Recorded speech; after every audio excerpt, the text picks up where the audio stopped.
मोतीपुर गांव में चंदू नाम के आदमी रहल। अपन पत्नी मीना संगे खुशी खुशी जिंदगी बितावत रहल। मीना, सुना जी, खेत जा रहल बानी, लस्सी ले जाइबा का? थोड़ा दम मिल जाई। चंदू मुस्कुरा के, ठीक बा भाग्यवान, लस्सी भी ले आई है, खेत में काम बड़ा बा आज। बाबूलाल दोस्त, ए चंदू सुना, जमींदार साहब तोहरे से मिलना चाहत बानी। चंदू हैरान, हमरा से? का बात बा भाई? बाबूलाल, साहब तोहरे फसल खरीदना चाहत बानी, जल्दी चला। जमींदार साहब, चंदू सुनल बानी कि तोहर फसल बहुत नीक होला, ई बेर के फसल हम खरीद लेम, बाजार से बढ़िया दाम दियब। चंदू खुश होकर, ई तो हमार सौभाग्य बा साहब।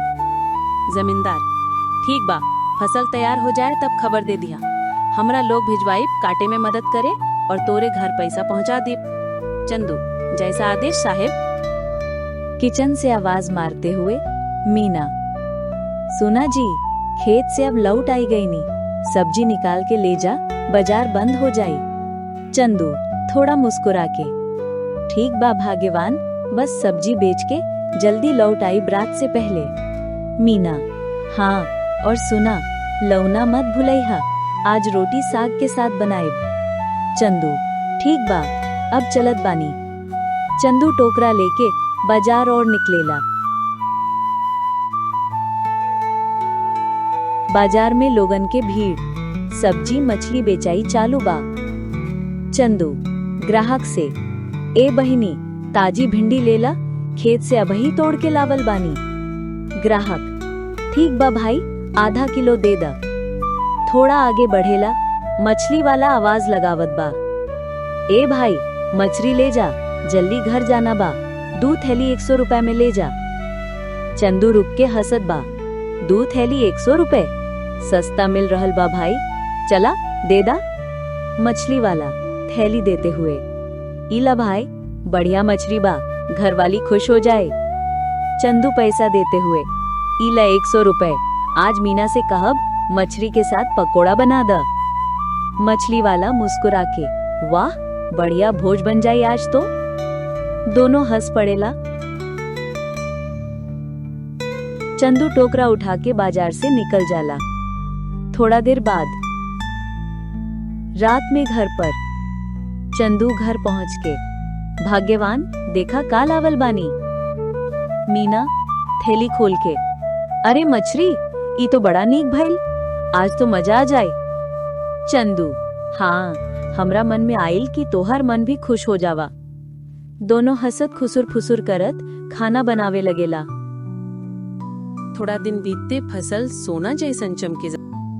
फसल कटल, घर में बोरिया रखल गए, रात में चोरी हो जाला। मीना, सुना जी, गोदाम में सगरी बोरिया गायब बा। चंदू घबराए, हे भगवान, हम तक कवनो गलत ना कईनी। बाबूलाल, चला चंदू, जमींदार से बात करा, ऊ सब जानना जरूरी बा। दोनों जमींदार के घर जायला। जमींदार गुस्से में, चंदू, तोहर फसल हमार गोदाम से गायब बा, कहीं तू दूसर के ना बेच दिहला। चंदू, नहीं साहिब, हम झूठ कबो ना बोलने, एके गांव में रहले ली, भला धोखा कैसे दें। जमींदार, ठीक बा, लेकिन अगर बाद में पता चलल कि तू झूठ बोलला तब देख ला। मीना चिंता में, घरे घरे सब्जी बेच के घर कैसे चली, अनाज ना बचल। चंदू, हमरा समझ ना आवत बा, अब का करें। मीना हंसते हुए, हम अचार बनाइब, तू बेचा, पहले लोगन के चखाइब, यदि पसंद आई तो खरीद ली है। चंदू खुश होकर, वाह भाग्यवान, तोहार अचार के स्वाद तो कमाल बा, चला हम घर घर जाइब।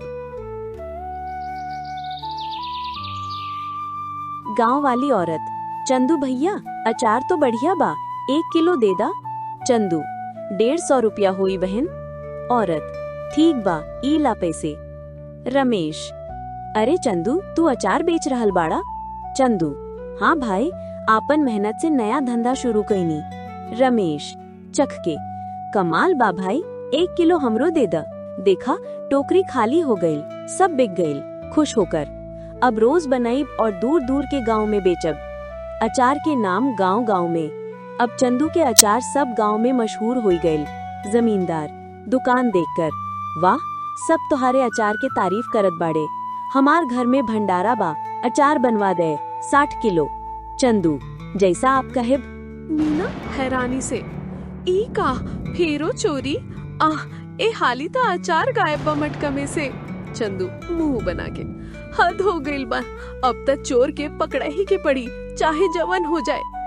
अगले रात चंदू मटका में लाल मिर्च के खूब झालदार फंदा लगा के रख देला। कुछ देर बाद चोर दोबारा आवेला, अंधेरा में हाथ डालेला। आ, आ, ओ! चोर चीखत चिल्लात, बाप रे बाप, आंखें जर गइल, के बचाई, पानी पानी दे के हूँ। चंदू तुरंत दरवाजा खोल के बाहर आवेला, लालटेन ओकरा हाथ में बा। चंदू मुस्कुरा के, का हो भाई, अब बुझात बस स्वाद, दूसरा के चीज चुरौले के यह नतीजा होला। चोर दर्द से कराहत रहेला। चंदू ओकरा नहीं जाके पूछेला, साच साच बतावा, काहे करत बाड़ा ये सब चोरी? चोर डर से थरथर कापत आँखी मलत, माई बाप, हमरा से बाबूलाल सेठ कहले रहले, उहे हमरा के ये सब करावेले। सुबह के समय चंदू जमींदार के लगे बा आ सब बात बतावत बा। चंदू, मालिक, ई सब बाबूलाल के करल धरल ह। जमींदार, का कहत बाड़ा, ई सब बाबूलाल? गुस्सा में, पुलिस, एकरा के तुरंत गिरफ्तार करा।